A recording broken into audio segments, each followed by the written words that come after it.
We're going to quote a young man, and I do emphasize young.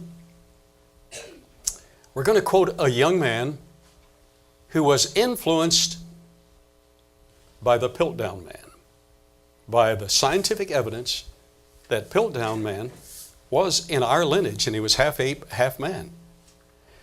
This young man writes, in my personal experience, it was this supposed evidence for our evolutionary link to Piltdown man that convinced me evolution was a fact.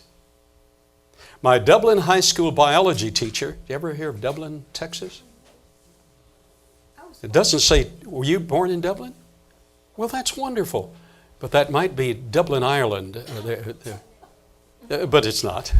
My Dublin high school biology teacher, Mrs. Robinson, who was also a Sunday school teacher as well, told us directly in class that Piltdown man was genuine scientific evidence showing our direct evolutionary connection with the lower primates. He continues to write, shortly after this, our assistant football coach was teaching us world history, and he said to the class, I just graduated from the university. They've discovered more fossils linking man to lower life forms, and he used Piltdown man specifically. Wow. This acceptance of Piltdown man's status introduced deep-set trauma in my conscious and subconscious arenas, as well as distrust of the Bible as being absolutely true. This young man previously had trusted the Bible to be absolutely true, the fact that there was a God, the fact that God created man and did so recently.